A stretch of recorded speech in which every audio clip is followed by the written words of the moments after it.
गली में कुछ कमी रह गई हो, पर 2019 में मैंने उसे बढ़ चढ़ कर काम किया।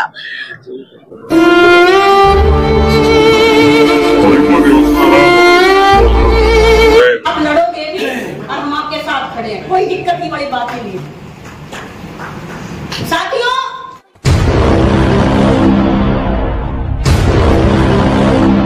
पार्टी की तरफ से मुझे इस बात का दुख है कि मैं प्रबल दावेदार होने के बावजूद भी मेरी टिकट काट दी गई। मुझे इस हल्के की सेवा करने का मौका नहीं दिया गया। सियासत इस कदर अवाम पर एहसान करती है, पहले आंखें छीन लेती है, फिर चश्मे दान करती है। यही हाल इन टिकट के दावेदारों का हो चुका है। ये भारतीय जनता पार्टी की प्रदेश उपाध्यक्ष मीना चौहान की तस्वीरें हैं, जिन्होंने भारतीय जनता पार्टी से अब इस्तीफा दे दिया, अलविदा कह दिया।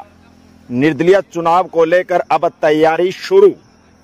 बहुत दिल से धन्यवाद करती हूँ कि आज उन्होंने अपने सभी कार्यकर्ता इकट्ठा होकर यहाँ पे एकत्रित हुए हैं और मुझे आह्वान किया था उन्होंने सबने कि हम सब यहाँ एकत्रित हो रहे हैं, मैडम आप यहाँ पे आइए और हमसे बातचीत कीजिए। क्योंकि 2-3 दिन हो गए थे, कोई फोन पे मेरे पास बहुत सारे कॉल्स आ रहे थे, कार्यकर्ता भी परेशान हो रहा था। तो फिर मैंने इनके अनुरोध पे मैं आज यहाँ पे उपस्थित हूँ। अब आपका डिसीजन क्या है मैम? देखिए, मेरा डिसीजन तो मैं यही कहना चाहूंगी कि 2014 में मैंने काम किया भारतीय जनता पार्टी के लिए, 2019 में मैंने काम किया भारतीय जनता पार्टी के लिए और 2024 में वजनदारी के साथ, दमदारी के साथ काम किया। और मुझे नहीं लगता आज मेरे सारे समर्थक यहाँ पे मौजूद हैं और मैंने बिल्कुल ग्राउंड लेवल पर जाके कार्यकर्ताओं के साथ काम किया। पार्टी संगठन ने जो आदेश दिया उसको मैंने धरातल पे उतारने का काम किया, जो पार्टी की रीति नीतियां थी उनको उतारने का काम किया। पर जब 2014 में मेरा नाम आया तब भी मुझे समझ में नहीं आया कि क्यों नहीं आया, चलिए उतार दिया। 2019 में जब नाम आया तो भी चलो किसी वजह से, क्या वजह रही, मैंने सोचा शायद मेरी कार्यशैली में कुछ कमी रह गई हो, पर 2019 में मैंने उसे बढ़ चढ़ कर काम किया।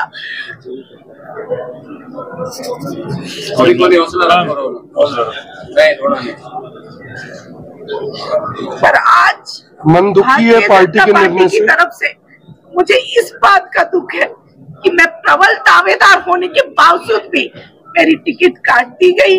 मुझे इस हल्के की सेवा करने का मौका नहीं दिया गया और साथ में आज तक सबसे ज्यादा दुख मुझे इस बात का कि आज टिकट डिक्लेयर हुए 3-4 दिन हो गए, जिस पार्टी के लिए मैंने अपना सब कुछ निछावर कर दिया, सर्वस्व निछावर कर दिया, मतलब ना मैंने अपने बच्चे देखे, ना मैंने परिवार देखा, जो भी पार्टी ने मुझे आदेश दिए मैंने किए। महिला मोर्चे की प्रदेश महामंत्री होने के नाते मैंने 14 जिले पूरी तरह से संभाले और संगठन को संगठित करने का काम किया। कोविड जैसे, जब कोविड था तब भी मैंने घर घर राशन, दवाइयाँ सब, मतलब एक सेवा भाव लेके मैं पार्टी की सेवा में चली और यही सोचती रही कि राष्ट्र सर्वोपरि है, राष्ट्र सर्वोपरि है और हमारी पार्टी सर्वोपरि है, राष्ट्र के प्रति सोचती है, उसी पे समर्पित होके मैं काम करती थी। पर जब 2024 में जब मेरा टिकट कटा तो मैं पूछना चाहती हूँ कि किस सर्वे के आधार पर मेरा टिकट कटा। जन जन पर मीना चौहान का नाम था, जन जन पसंद कर रहा था मुझे। मैं शीर्ष नेतृत्व से आज आपके माध्यम से ये पूछना चाहती हूँ कि उन्होंने मेरा नाम किस सर्वे के आधार पे काटा। नीलोखेड़ी से तैयारी कर रहे थे आप? जी बिल्कुल, मैं नीलोखेड़ी विधानसभा से निरंतर 20 साल से कार्यरत। 3 तारीख को जो रैली थी वहाँ पर मंच पर भी आपके साथ कोई बात हुई थी, शायद आप उससे काफी नाराज दिख रही थी, मंच पर वो नजर मेरी भी थी।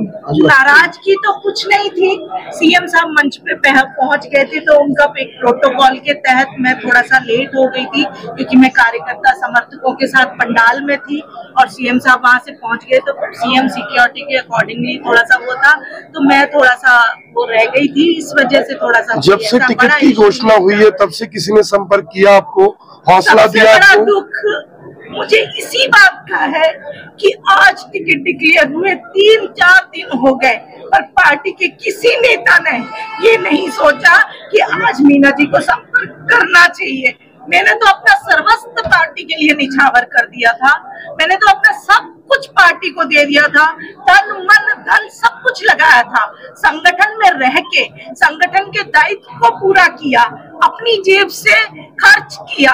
आज तक पार्टी से मैंने कुछ मांगा नहीं, सभी लोगों ने लाभ के पद लिए, पर मैंने ऐसा कोई लाभ का पद अभी तक नीलोखेड़ी विधानसभा से या माननीय मुख्यमंत्री या पूर्व मुख्यमंत्री जी, मैंने किसी से नहीं मांगा।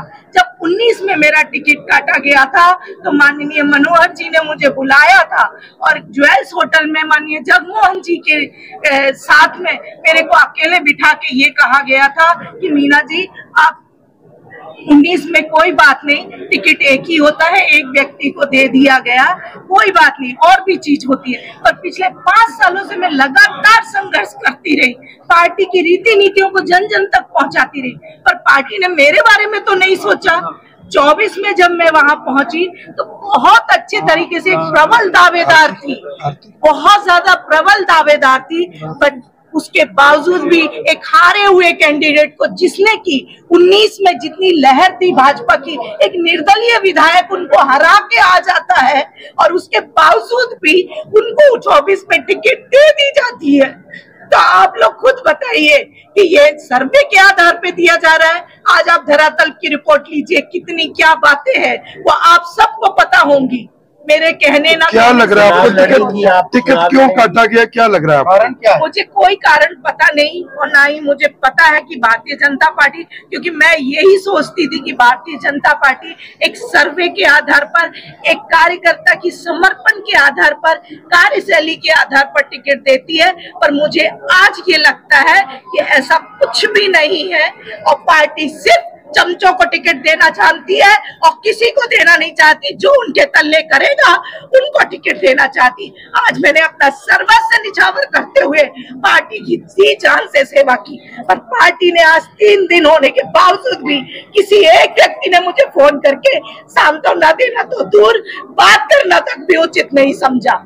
तो इस पार्टी को मैं बिल्कुल नहीं मानती। आज मैं इस पार्टी को छोड़ना चाहती हूँ और छोड़ती हूँ। किस पद पे हैं अभी आप? आगे की रणनीति क्या रहेगी? मैं महिला मोर्चा की प्रदेश उपाध्यक्ष हूँ। आजाद लड़ोगे? और मैं आजाद का तो ऐसा है तो चुनाव लड़ने का सोचा है या किसी को समर्थन देंगे? जो मेरे समर्थक हैं, अभी मेरी उनसे बात नहीं हुई है। अभी मेरे समर्थक आपके सामने बैठे हुए हैं। आज इन्होंने मेहनत करके यहाँ पे इकट्ठे हुए हैं सारे लोग, तो इनके सुझाव और इनके सुझाव के बाद मेरे समाज में बैठ के अगर आप कहते हैं तो आजाद लड़ेंगे। यदि समर्थक मेरे सजेस्ट करते हैं और मेरा समाज मुझे कहता है तो सोचूंगी। तो पार्टी छोड़ रहे हैं। अगर आप आजाद भी नहीं लड़ते हैं तो किसका समर्थन करेंगे, कैसे? अभी ऐसा कुछ नहीं बता सकती मैं कि क्या करूंगी क्या नहीं करूंगी। आने वाले 1-2 दिन में पार्टी छोड़ रहे हैं, बीजेपी छोड़ रहे हैं। पार्टी में छोड़ रही हूँ। आज के बाद मेरा पार्टी से कोई दुखी है मन से? क्योंकि जिस पार्टी के लिए दुखी है मन से आप? बिल्कुल बहुत दुख के साथ मैं ये छोड़ना चाह रही हूँ, क्योंकि पार्टी की सोच के साथ मैं जुड़ी थी। पर अब मुझे ये महसूस होता है कि पार्टी मुझे कुछ भी, जिसने टिकट देने के बाद तक 3-4 दिन तक खबरबारी ना ली हो अपने कार्यकर्ता की, तो ऐसी पार्टी में काम करने का क्या मतलब है? लगता है बीजेपी ने महिलाओं के लिए इस बार नहीं सोचा, बहुत कम नाम सामने आए। देखिए आप लोग के सामने है सारा कुछ।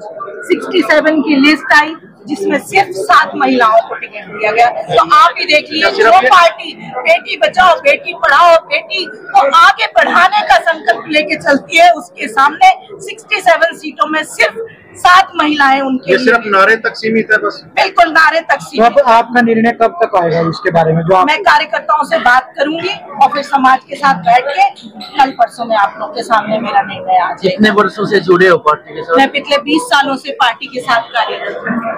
लेकिन बहन इसलिए मिटाना जरूरी है कि भाई समाज का क्या काम यो इधर रहेंगे, ये नून जामा दिन की गला नून भाज लो, नून जामे तो नून भाज लो। आज समाज का हर एक व्यक्ति ये सोचे कि लोगों ने हमारे लिए क्या किया।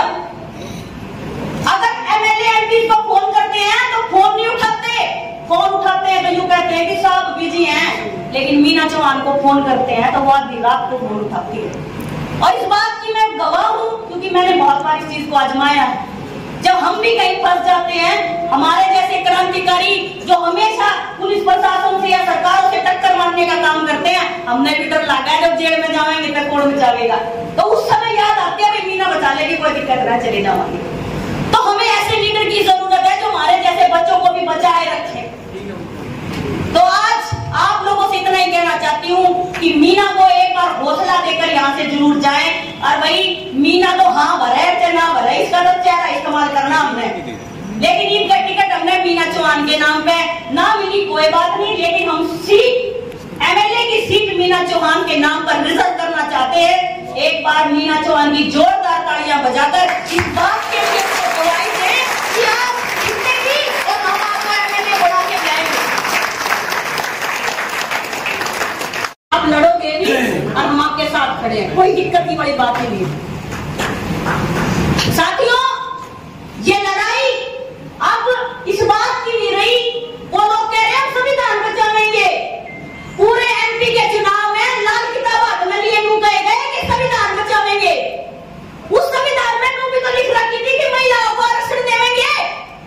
कांग्रेस सरकार ने बहुत लंबे समय तक 33% कहते थे, लेकिन 20% से ऊपर कभी उठे नहीं। और फिर भाजपा सरकार ने इस बात की आवाज लगाई कि हम 50% आरक्षण देंगे, लेकिन 10% ढील दिया। तो आप ये सोचो कि इनके वादे केवल उन मंचों तक ही हैं। बार बार ये कहते हैं कि बेटी बचाओ बेटी पढ़ाओ, हर दिन एक बेटी का रेप और हर दिन एक बेटी मर रही है, लेकिन भाजपा सरकार की जबान नहीं बचती। लड़ाई कौन लड़ेगा? आप और हम। मोमबत्ती कौन जलावेगा? आप और हम। लेकिन ये लोग क्या करेंगे? ये लोग केवल एसी कमरा में बैठेंगे और अपनी बातें बढ़िया बढ़िया करेंगे, लेकिन इन लोगों की अक्ल ठिकाने लगाएंगे। भाई समाज से ऊपर कुछ नहीं है। अगर आप लोग मीना के साथ हो तो इस धरती में ऐसी कोई ताकत नहीं जो इस मेरी बहन ने, मेरी भाभी ने हरा दी है। मैं तो बहन नहीं कहती हूँ, रिश्ते में तो भाभी लग गए, लेकिन भाई मेरे मुंह से तो बहन लीड़े, क्योंकि सारा देश मन में भी बहन ही करे। तो ये राजनीतिक गलियारों की लड़ाई है, मजबूती से लड़नी है। और भाई मैंने खुद एक चुनाव लड़ा है, समाज मुंह तो बोलता है अंतरी गैला है, अंतरी गैला है। और ये पत्रकार खड़े हैं, ये पत्रकार बार बार मुंह पे आ रहे हैं कि समाज आपने खून दे देगा, समाज आपके लिए जान दे देगा, पर समाज आपके लिए वोट नहीं देगा। मैं तेनू बताओ, वोट दोगे कि नहीं दोगे? अरे वोट दोगे कि नहीं दोगे? अरे वोट भाई गत्ता काट काट के लेनी है, झुट झुट सी लुगाई घरों में बैठी। और खासकर मेरी जितनी माताएं बहनें ये आ रही हैं जो सोशल मीडिया पे देखेंगे, मैं उन लोगों को ये कहना चाहती हूँ, भाई महिलाओं को मौके बहुत कम मिलते हैं, लेकिन जिन जिन बेटियों को मौके मिले हैं उन्होंने इतिहास रचे हैं। हम एक मौका आप लोगों से मांगते हैं, और भाई मेरी तो चाहे जोड़ी कह लो और चाहे मेरे दिल की इच्छा कह लो, मैं आप लोगों से